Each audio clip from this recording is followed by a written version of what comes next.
and welcome to a special presentation from DETV News, Delaware Deafs. I'm Patty Nash. As you may know, several school districts in Delaware have already gone to referendum in recent weeks, successfully asking its taxpayers to increase funding for the education of our children. We have been speaking with each of the districts, bringing you details of the district's plans.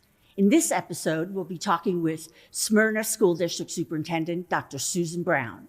Her district is up next, with voters going to the polls on March 9. But first, here's an informative video on the referendum produced by the district. My name is Susan Brown, the proud superintendent of the Smyrna School District. First and foremost, I want to express my heartfelt gratitude to each one of you for the unwavering support you've shown us in the past. Your commitment to education has propelled our district forward, and it is with great enthusiasm that I share some important news. In 2021, we embarked on a successful journey, passing a referendum that laid the foundation for the future of our district. Now, as we stand on the cusp of realizing those plans, increased costs have impacted our ability to execute the construction projects as initially envisioned.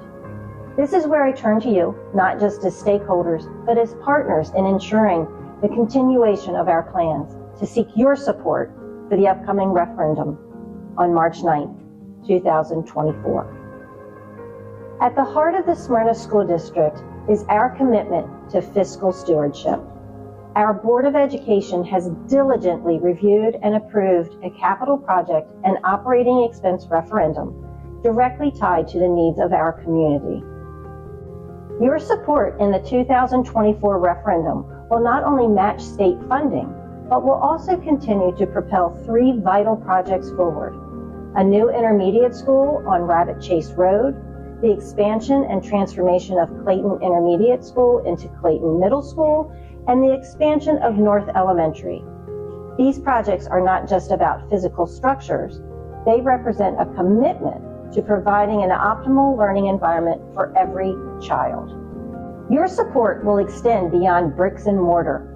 We aim to recruit and hire constables in every school building, deliver crucial mental health support in every school building, maintain competitive salaries for our dedicated staff, and enhance our cutting-edge instructional technology. Moreover, the referendum will enable us to offer a rich tapestry of extracurricular activities for the students of our new middle school. I'm here not just as your superintendent, but as a community member who believes emphatically in the transformative power of education. On March 9th, let your vote be the voice that resonates through the halls of our schools, shaping the future for generations to come. To stay updated on our progress and be part of this important campaign, please visit our website and like us on Facebook. Thank you for your time, your commitment, and your unwavering belief in the Smyrna School District. Welcome back, and welcome, Dr. Brown. Thank you so much for having me. Thank you for joining us today. So first, tell us, why does your district need to go to referendum at this time? We've been asked that quite frequently, and there are two main reasons. One, on the capital side, for our question number one, that really has to do with inflation. Just as homeowners and taxpayers are feeling the crunch in terms of inflation at the supermarkets and other places, the school district is not immune to that either. So we are looking at going out for the referendum on the capital side due to our need to address some of the inflationary costs associated with capital projects and building our schools. The second reason on the operating side is when I first came to the district, I had a seeking to understand community conversation with our community and employees. And through those conversations and through the work of the Board of Education, we surveyed our community around safety and security for our buildings. And so it was very clear that our community and our parents really wanted school constables. So that is really the main reason we're going to operating for the operating question, which is our number 2 question, for constables and other things associated with that. Now, will this be a new program? Are there constables now, or? We have 1 constable right now. We plan to expand that program to have a constable in every building. And then we would also have 2 constables in our high school. So a total of 10 constables. Okay. So in general, as you've just told us, the operating funds pay for the staffing and funds to run the schools, and the capital monies pay for bricks and mortar, building the schools. Yes. But perhaps maybe you can tell us a little bit more in detail as to what this referendum will support.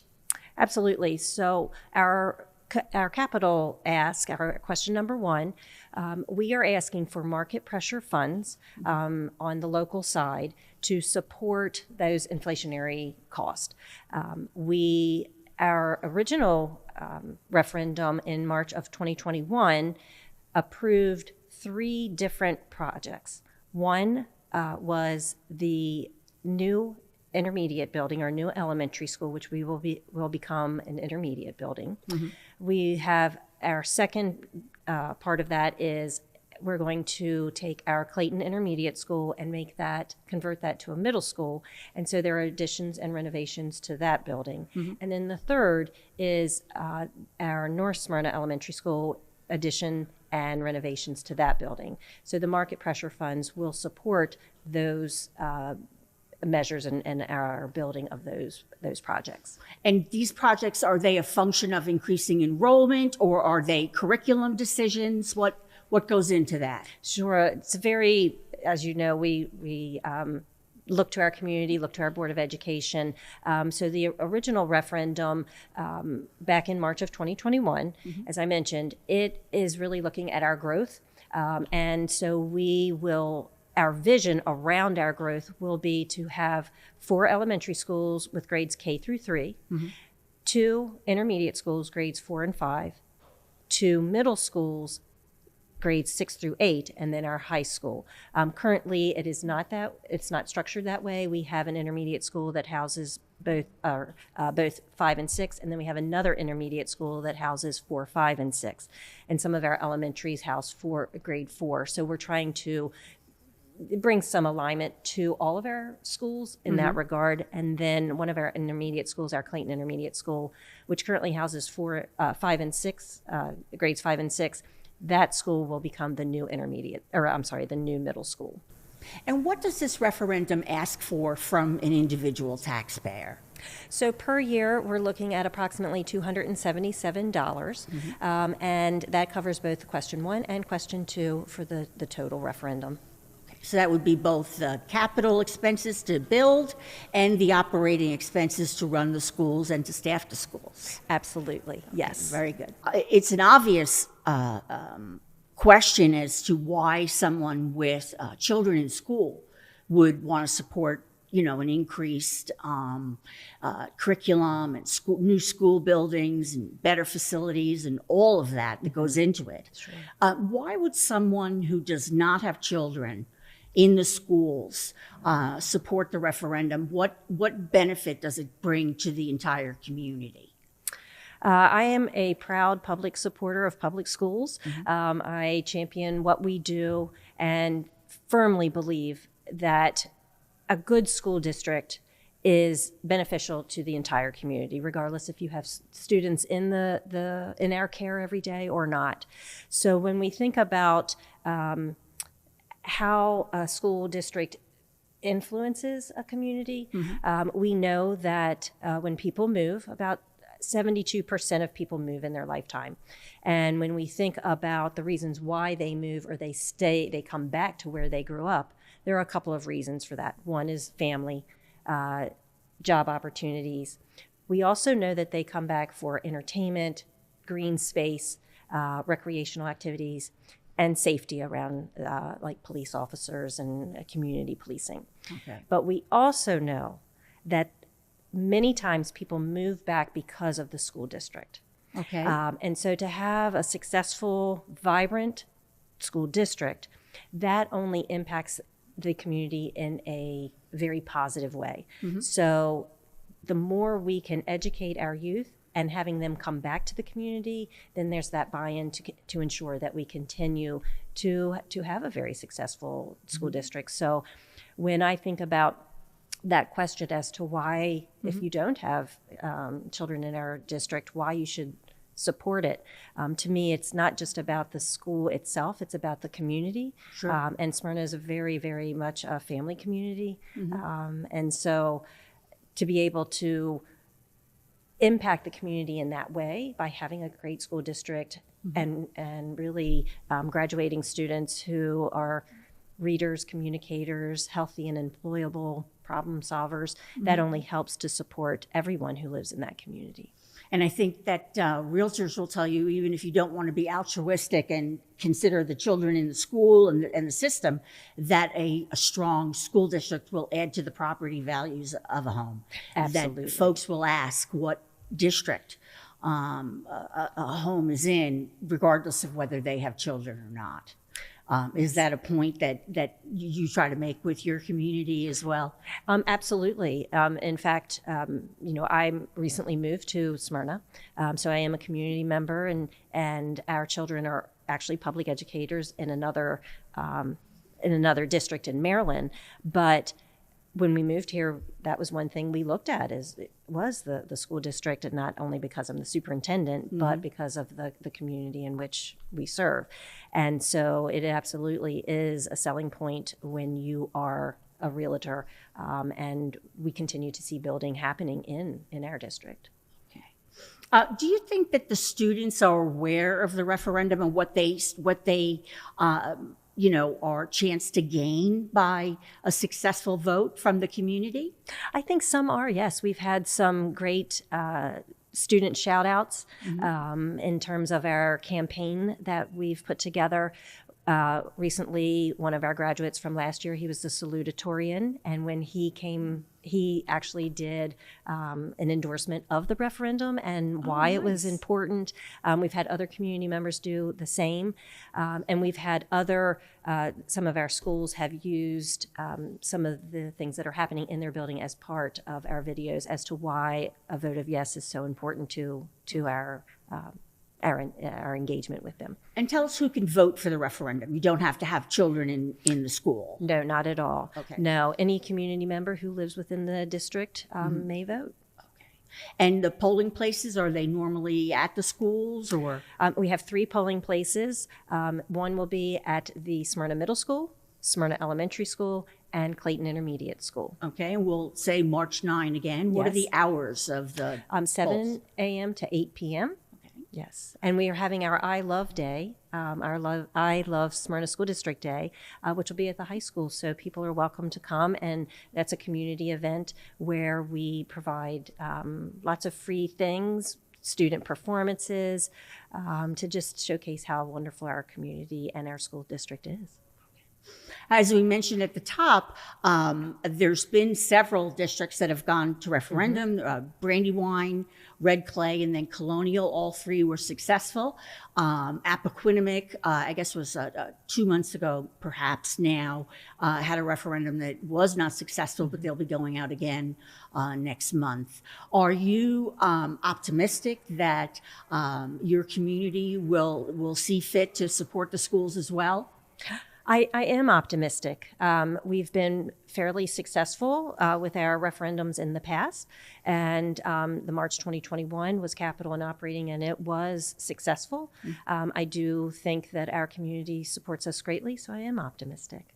Okay. And what is at stake if the referendum is not successful? Our children, people have asked me, why should I vote? And it's about them. This is important for our students and for generations to come. So that impact will be felt forever, whether we have grandchildren or whether you don't have children, as I mentioned earlier. And if we are unsuccessful, we will go back out again. In terms of the capital side, we have market pressure funds that if we don't get the local share of that, we are at risk of not continuing to have access to those. And then on the operating side, there are certain things such as the constables that we would go back out again to look for support, but that would just take us longer to implement some of the operating ask. Okay.